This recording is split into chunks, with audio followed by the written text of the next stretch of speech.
This is the town of Ras Al-Ain in Syria. It is now under the control of a Kurdish paramilitary force called the YPG.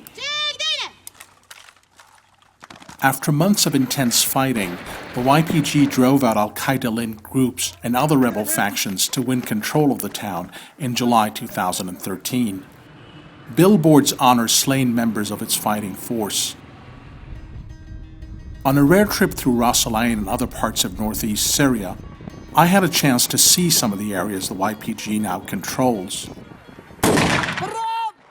The group may represent the best option the US-led coalition has right now for a fighting force on the ground inside Syria to take on the Islamic State or ISIS. But there is a problem. The YPG is an offshoot of another Kurdish militia called the PKK, which is considered a terrorist organization by the US and Turkey. In addition to that, the YPG has also been fighting against other US-supported moderate rebel groups who believe the YPG is backed by the Assad regime. The YPG has more than 30,000 fighters to contribute to the cause and is already fighting ISIS on the outskirts of Ras Al-Ain and about 100 miles away in Kobani.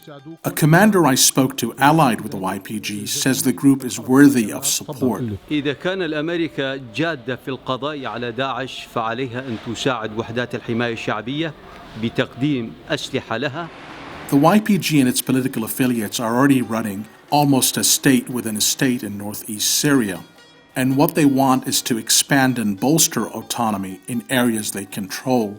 They operate a border crossing with Iraq's Kurdistan region. A section of the Tigris River separates both sides. People cross back and forth in motorized boats. Trucks carrying consumer goods, auto parts, and other items come from Iraq on a floating bridge. About 60 miles to the west is the area's biggest city, Qamishli.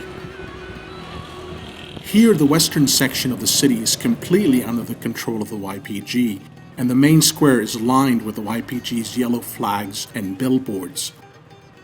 The Assad regime controls the other parts of the city, including the airport.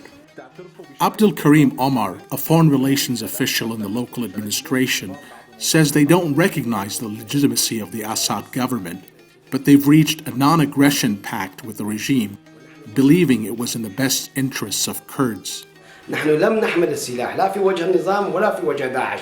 نحن نحمل السلاح لنحمي مناطق الإدارة الذاتية الديمقراطية. A few miles farther west of Qamishli is Amuda, where the YPG and its political affiliates have set up the equivalent of a ministerial council for the area.